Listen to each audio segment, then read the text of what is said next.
Welcome to the podcast for G's only. For G's only. And it's for all women who's at the C-suite level. CEO. And we coming your way to share our stories in leadership. So we walking the walk, talking the talk, being the boss lady. Welcome to the C-suite, where we help build women leadership and how to be the boss lady. So welcome to the C-suite. So let's talk about being a CEO.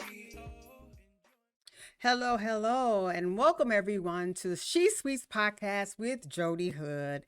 It's the place where women C-suite executives share and compare unfiltered realities women face that our male counterparts would never face. We laugh, we cry, we survive, and we thrive. And today we are going to jump right in and we're going to be talking about the isms: racism, sexism, and ageism.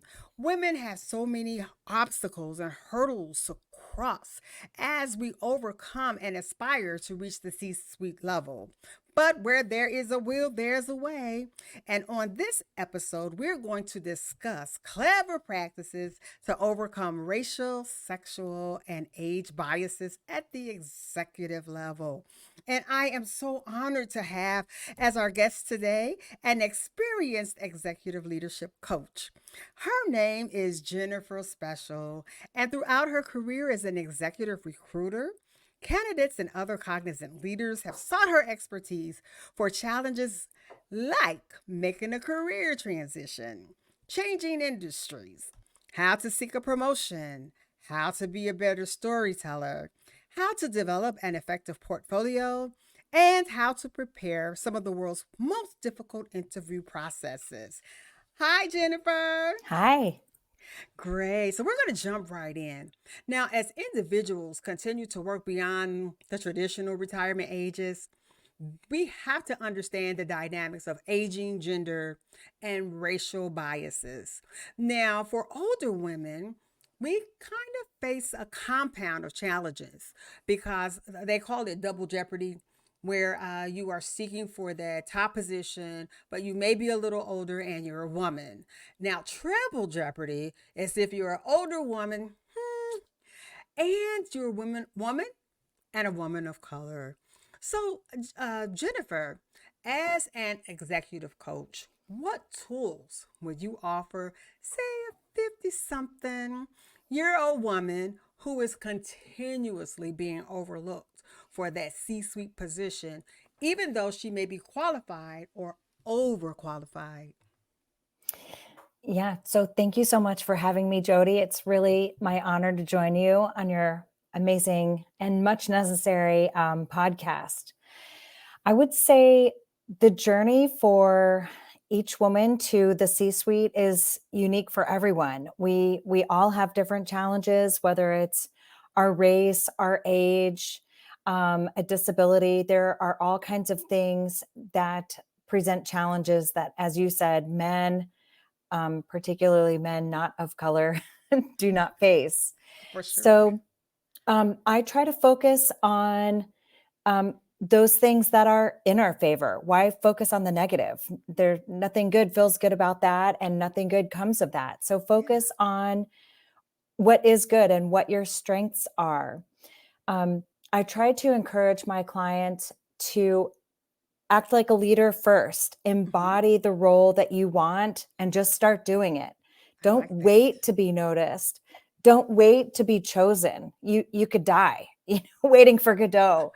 You should just put yourself out there and start to lead people informally if necessary. Build little mentorship groups. Maybe those groups are women or they're mixed gender, men and women. Yeah. Whatever it is, start to do the role that you want first. And as you grow into those things that you want to do, you will be seen as those things that you want, as the role that you want. Yeah, I like that. See it before you be it. Yes, exactly. Yeah. So, Jen, it's proven that diverse leadership teams are 35% more likely to outperform companies with Yes. little or no diversity. Yet, C suite opportunities are still disproportionately offered to white males. So, what preparations, training, or practices should women engage in to increase the likelihood of landing that top job? I totally agree with you, and I talk about it all the time with my clients and either and also in other speaking engagements.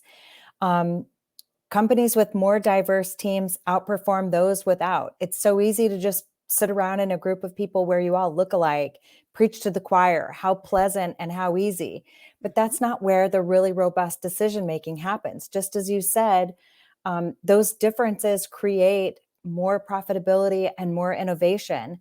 So I think our women leaders need to focus on their own executive presence, make sure that they've got really strong and effective communication skills, Mhm. demonstrate a lot of poise under pressure because God knows we don't want to appear emotional. Oh, is that taboo or what? Exactly, exactly. So work on always showing grace under pressure. Think about your strategy. I've even read Think Like a CEO. What does it mean to think like a CEO? Be ever present of strategic mindset. How can you look around corners, anticipate things that might be coming down the pike? Really, really know your business. Mhm. Go deep on it, meet with people that are much more senior to you, and find ways to have coffee chats with them, whether it's 15 minutes each week or 15 minutes once a month. Find a number of people to have 15-minute coffee chats with and learn something from them each time. And after Mhm. every meeting, ask them, who else should I be talking to? That's it. Networking is so important. That's right. Hmm.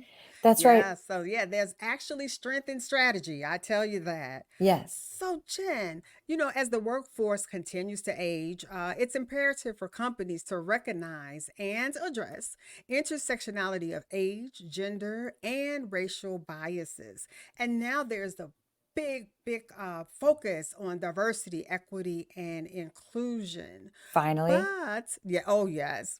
So since you're out there, Jen, and you are an executive coach and you're coaching leaders, what companies would you say are moving toward the direction of genuinely educating their teams on unconscious bias? And is there a list of companies where they are more gender, age, and sex friendly? It's really hard to say because, in the same way that, companies are different, people are different, it depends on what team you're on. So, some of the organizations I've been with, certainly McKinsey.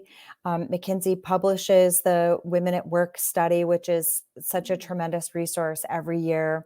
And I've been on teams where you feel that everybody's really taken to heart all of the training about not having biases in interview processes, not sunflowering, where you're only trying to hire in your likeness, all of those things. But ultimately, it depends on the team that you're on. So, um, while it doesn't only depend on certain organizations, it could depend on the team. I have been fortunate enough to be part of organizations that you don't feel a bias. You feel like everything is really merit based. But, if I were on a different team, it's probably true in parts of the organization. So I would just advise, um, do searches for companies that talk about it. At least Mm-hmm. that's a start, to find companies that are even mentioning it as a topic or something that's at least on the corporate mind in some capacity. And then you want to find companies that their interview process actually includes women on the interview panels. Great So point. you Yes. should definitely, and if you go through an interview process and you haven't met with one woman or one person of color, you should ask to speak to somebody that looks like you or just somebody that you're interested in speaking to, whether it's a Hmm. woman or a person of color. Great, Jennifer. You've given us some really gold nuggets So yeah, this about brings our podcast to a close. But Jen, if someone wanted to talk to you a little bit more about biases, or if they were in search of an executive leadership coach, tell us where we can find out more about you. Well, my site is still under construction, but I'm findable on LinkedIn, Jennifer Special, spelled just like the word with an E at the end. And you can message me directly anytime. All righty. So yes, guys, isms, racism, sexism, ageism is a thing, but yes, we can get over those hurdles. Now, I am your host, Jodi Hood, and please like me on Facebook, connect with me on LinkedIn, and subscribe to my YouTube channel, Jodi Hood. So until our next podcast, keep walking the walk and keep talking the talk. And she sweets, we are coming for the C suites.